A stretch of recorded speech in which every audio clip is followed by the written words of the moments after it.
To Judges chapter number 4.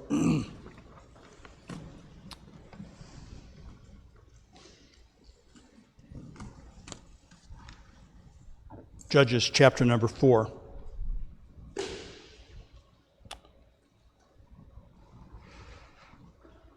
Judges 4 and 5 really are, I don't want to say one story, but they're the Judges 4 is the account of God's deliverance, and Judges 5 is the song of the deliverance. And in a very real way, it requires both of the chapters to bring the whole story together, because the song is kind of the interpretation of the events, and so we'll be left a little bit hanging, I suppose, towards the end. This is again another one of those chapters. There are many of them and many events in the book of Judges that are perplexing to us as to exactly, they defy being pigeonholed. Maybe that would be the way that I would think of it. They don't fit neatly and accurately into some of the categories we would like to find. Let's go ahead. We're going to go ahead and read the chapter, and then of course we'll come back and we'll kind of walk through some of the dominant themes in it. Judges chapter 4, verse number 1, the children of Israel again did evil in the sight of the Lord when Ehud was dead. The Lord sold them into the hand of Jabin, king of Canaan, that reigned in Hatzor, the captain of whose host was Sisera, which dwelt in Harosheth of the Gentiles. And the children of Israel cried unto the Lord, for he had 900 chariots of iron. And 20 years he mightily oppressed the children of Israel. And Deborah, a prophetess, the wife of Lapidoth, she judged Israel at that time.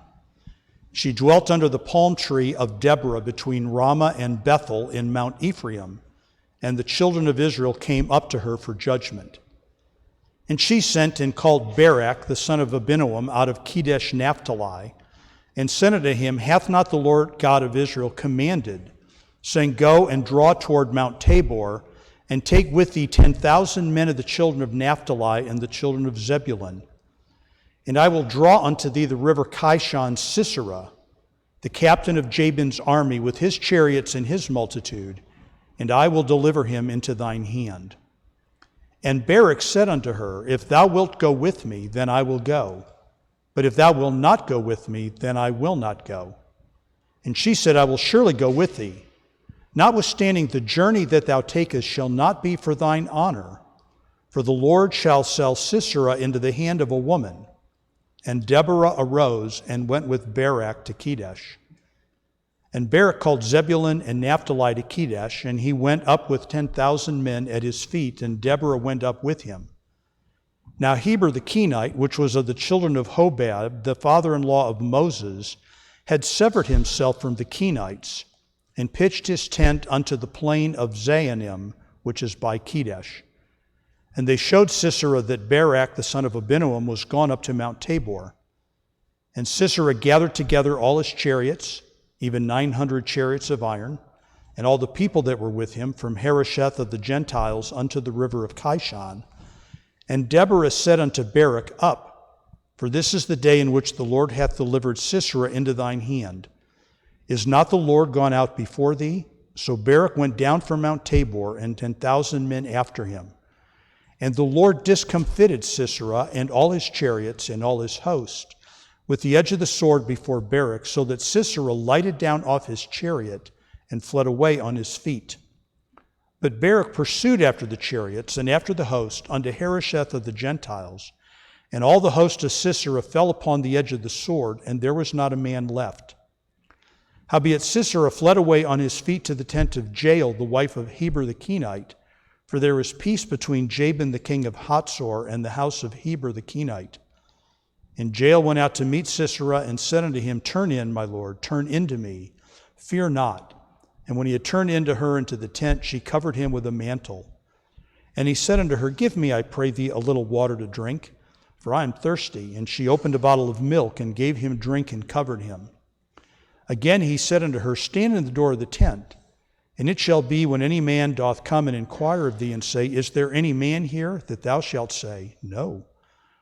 Then Jael, Heber's wife, took a nail of the tent, and took an hammer in her hand, and went softly unto him, and smote the nail into his temples, and fastened it into the ground, for he was fast asleep and weary.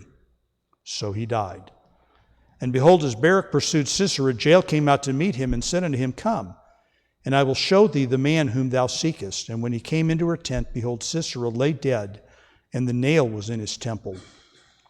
So God subdued on that day Jabin the king of Canaan before the children of Israel.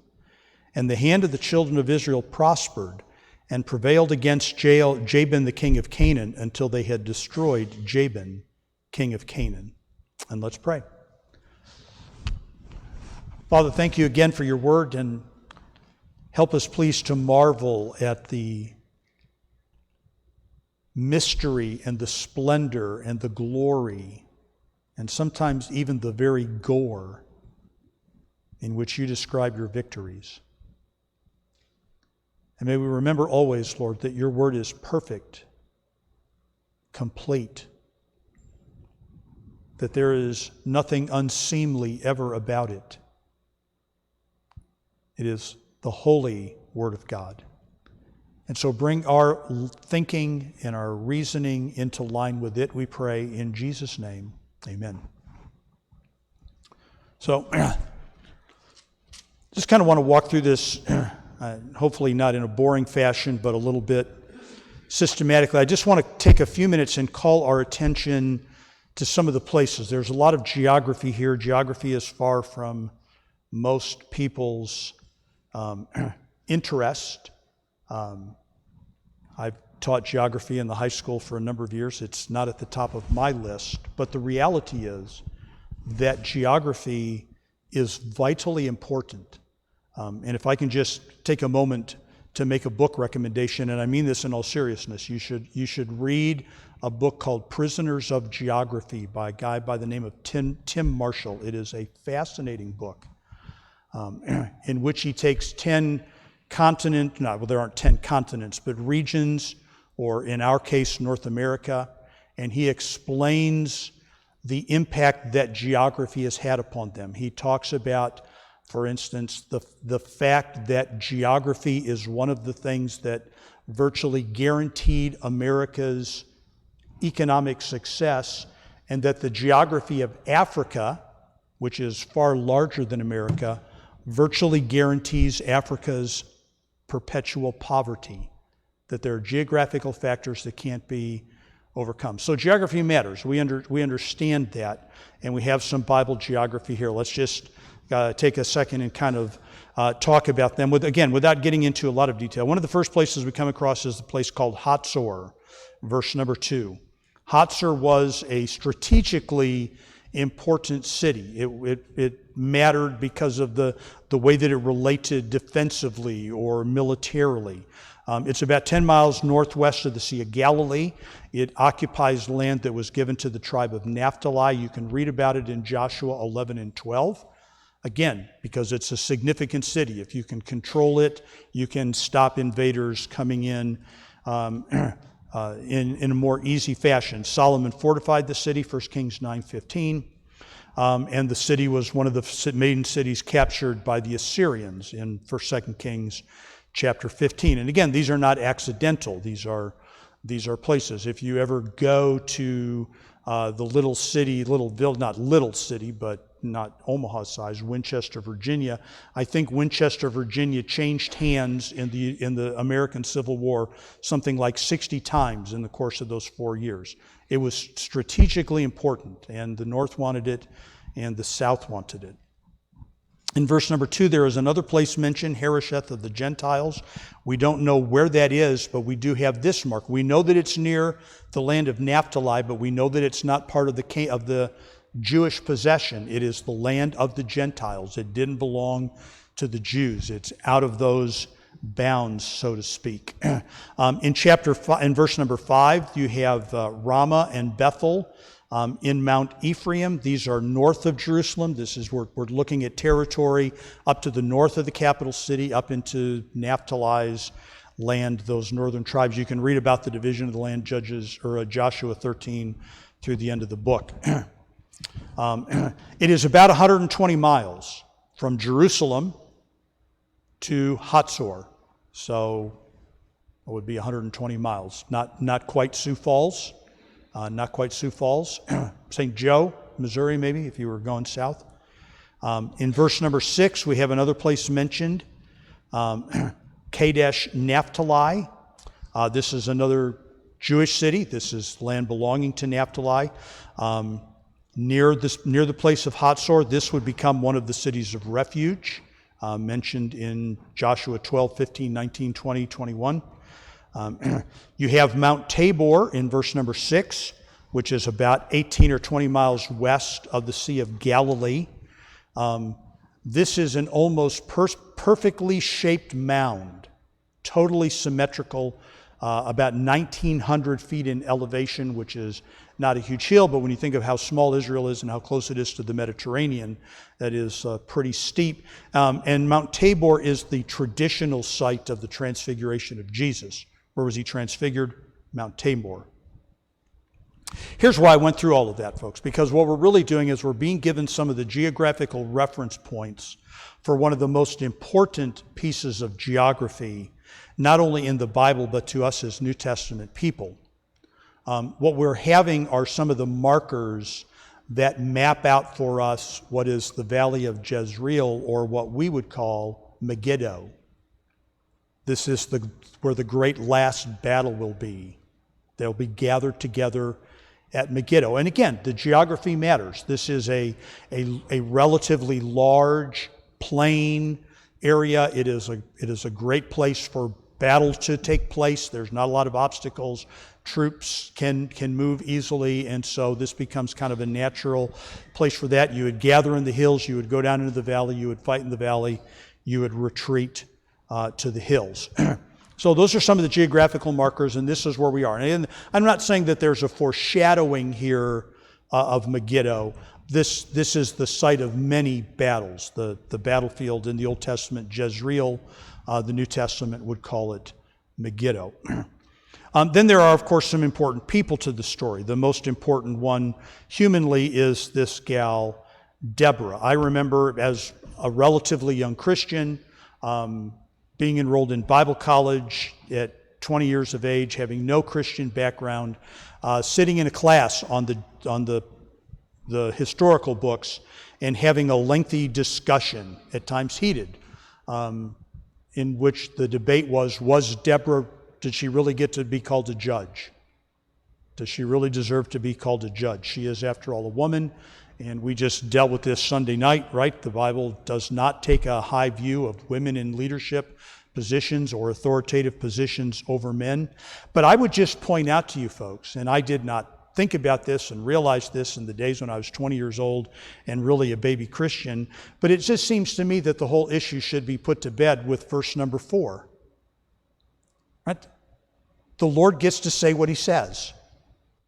Deborah, a prophetess, the wife of Lapidoth, she judged Israel at that time. Is she a judge? God said so. God said so. And if we go, well, that just doesn't seem right. There's a lot in the book of Judges that doesn't seem right, folks. And one of the things that we are going to learn over and over and over again in the book of Judges is that the salvation of sinful people is really a messy business. It's just a messy business. And this is one of the reasons I say that a lot of these things defy pigeonholes. We like everything to be neat and tidy. We very much have a desire to domesticate God, to make him a God that we can grasp, to get our minds around him, to have him function in a way that makes sense to us, and he just will not do that. So Deborah is a woman. She judges Israel. She is aware that she is over her head, so to speak. In verse number 9, the journey that thou takest shall not be for thine honor, for the Lord shall send Sisera into the hand of a woman. She is fully aware that this doesn't look right, but nevertheless, she is the woman who is the judge, and her husband, this is what he gets, right? He's her husband. How did he put it? And I'm not trying to make fun of him, but I heard a bit of a news conference tonight in which candidate Biden was introducing his vice president and called her husband the first second man. I think that's the way he put it, the first second man. So Lapidoth is the first second man, I guess. And then we have her commanding general, Barak, and the only mention that he gets is in Judges 4 and 5. He doesn't occupy any other real places of significance. He is, again, we would say her commanding general, or the captain of her host. We have this guy Jabin, who is the king of the Canaanites, whatever distinct groups of people occupy known as the tribe of the Canaanites at that time, and his commanding general, Sisera. And then we have in verse number 11, folks, and here is kind of one of those providential statements that at first glance, right, we're familiar with the Bible. We know these stories, and very little surprises us anymore. But if you were reading it for the very first time, and this was as far as you got, you might just pause and ask yourself, why in the world you're being given this little piece of historical trivia? Now, Heber the Kenite, who in the world is he? He was of the children of Hobab, the father-in-law of Moses. All right, so we go back to Moses, and we go back to his father-in-law Jethro, and we go back to his people, and we go back to all that goes on, and those are pagan people. We have this man, Heber the Kenite. He had severed himself from the Kenites.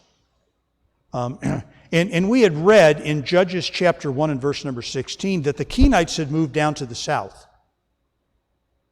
When they get into the land, they move down to the south, down south of Jerusalem. But Heber, for whatever reason, he distances himself from those people and he moves to the north. He moves to the other side of the country. And he had pitched his tent under the plain of Zaanaim, which is by Kedesh. Boom, that's it. Note. But it's an important note, folks. It's a providential note. The very much of the story is going to result as a fact that this man, for reasons known only to himself and to the Lord, distanced himself from his people in the south, moved then to the north. So there are the places, there are the people, and I just want to touch on one other structural part of this, and that is the way that the story is arranged. And again, the Hebrew language has a definite literary kind of pattern to it, particularly when in a lengthy story it is trying to magnify or highlight something for us. Technically, it's known as a chiasm or a cross, kind of an intersection thing. In English, if English is well written, each paragraph, the opening sentence of each paragraph is giving you the critical information, and then the rest of the paragraph fills that out, so that if you read the first sentence of a paragraph, you would have a pretty good idea of what's going on in the paragraph. Hebrew doesn't really follow that format. It tends to work its way to something and then work its way away from something. So the story begins, and I'm not going to go back and read it all to you again. We've read through it once, but in verses 1 through 3, we have a repetition of the fact that this involves the children of Israel. The children of Israel, the children of Israel. This is the emphasis, the children of Israel. Then in verses 4 through 9, you have the story of a woman, and that woman is Deborah.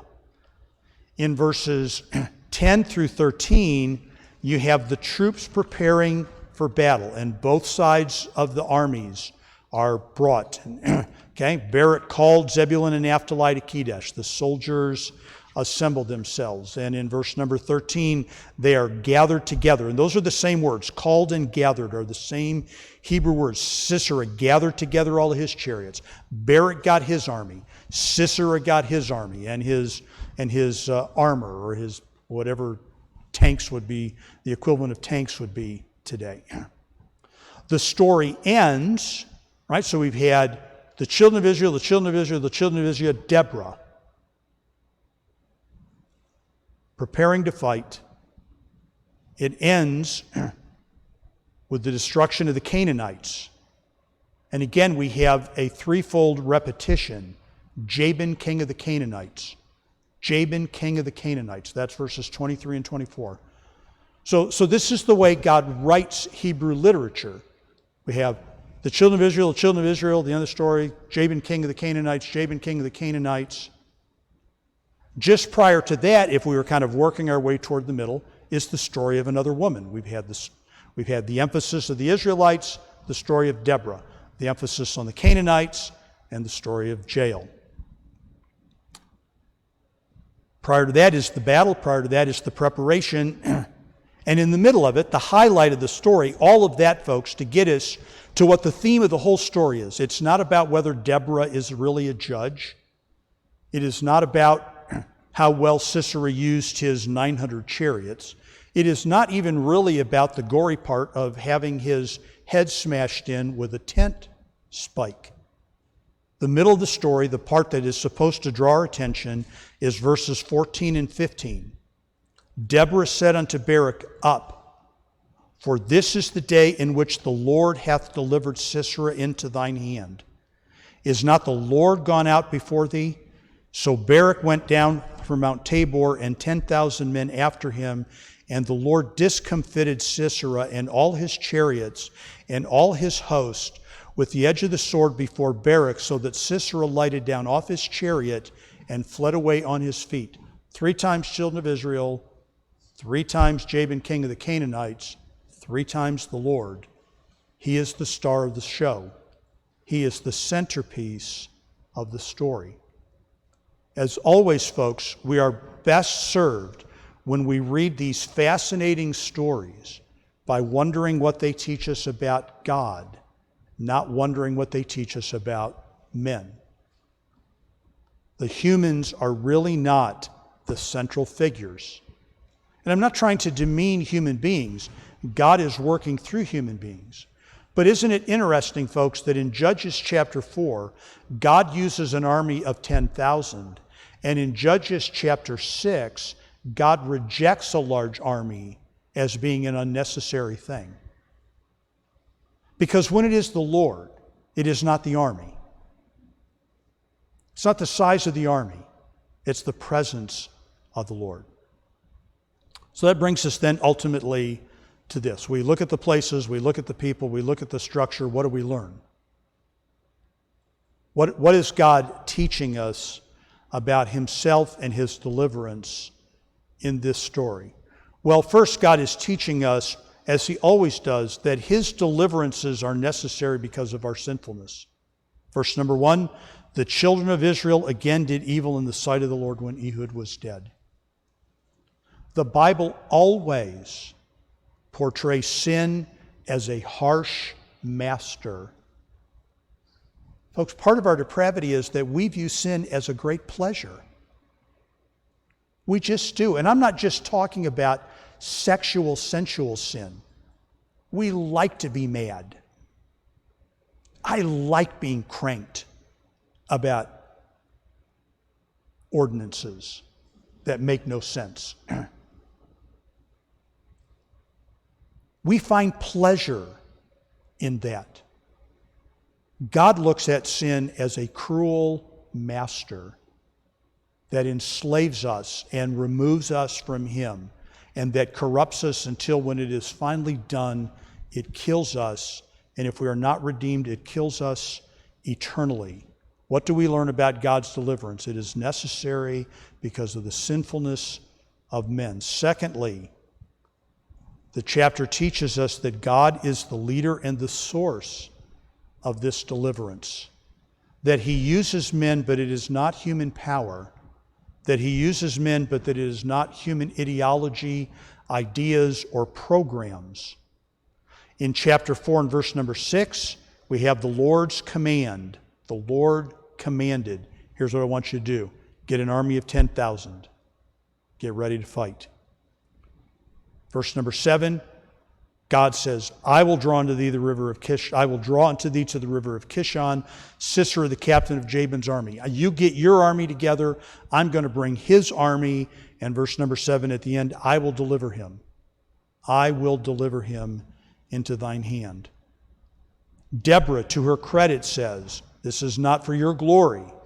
This is for the honor of the Lord. And in verses 14 and 15, the Lord delivered. And if you look carefully, folks, at verse number 14, Deborah said unto Barak, Up, for this is the day in which the Lord hath delivered Sisera into thine hand.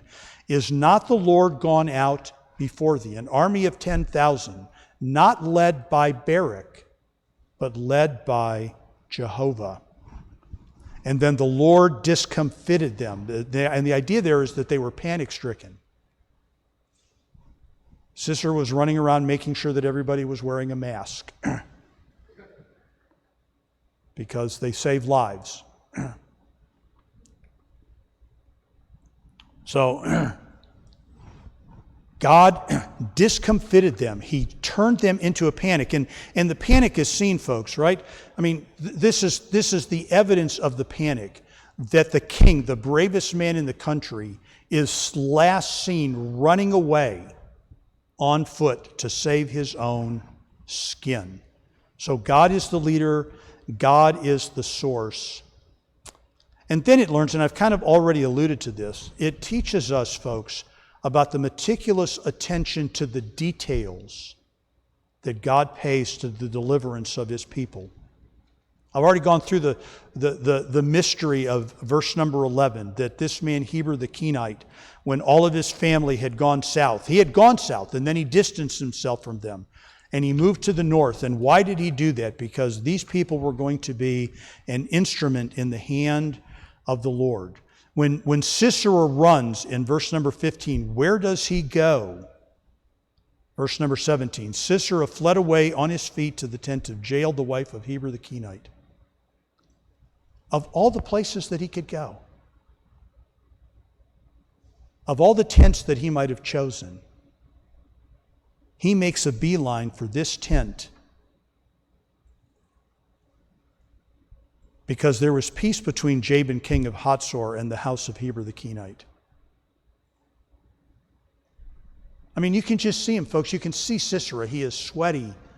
He is hot. He is dirty from the battle, and they are just getting thrashed by the Israelites. And in desperation, he takes off running as fast as he can, and he shows up at the only safe haven he can think of, the safest place that he knows, out of breath, and he says, hide me here and stand at the door and don't let anybody know that I'm here.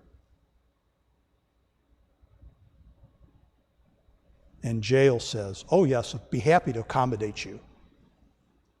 Come on in. Can I have a drink of water? You're too good for water. Let me get you some milk. And then she takes him in. He goes to sleep, and she bashes in his head with a tent stake. Which reminds us, folks, right, that there is a mystery to the way God works. I mean, one of the places where we're kind of left when we get to this, that chapter 5 will help us to understand, is what does the Lord think about all this? We tend to look at this and maybe we're a little grossed out. Maybe we're a little uncomfortable with this. We got a woman judge. We got two women. One's a judge and one's a murderer, or so it would appear. How should we interpret this? Both of them instrumental in delivering the Lord's people. Both of them instruments in the hand of Jehovah God to deliver the Lord's people. I mean, where do we put this in our outline of nice, neat little packages in the way that God works? We scratch our heads. And again, even Deborah knew that it was a little out of place. We're not told, but wouldn't you love to know what Jael was thinking about all this? Should we commend her? Should we honor her with a place? I'm not saying there isn't one, but I've never met a young lady whose name was Jael. What? A JL? There you go. There's one. Sugar and spice and everything nice, and a big hammer and a tent stake. I think that's... I just better shut my mouth right now. Boy, just... I am right on the verge I am on the brink of despair. So, but she duped him. I'm right. I mean, she just flat out duped him. Come on in here. Let me get you something. Go ahead, lay down. Yes, I'll take care of you. And then she executed him. So, again, folks, the Bible is a truthfully accurate book. These things happen. These are not fascinating stories. They are historical accounts, and we'll get some insight into the way God thinks about it in chapter 5, and so we'll add to that. All right, I'm going to stop there. If you do want to take your prayer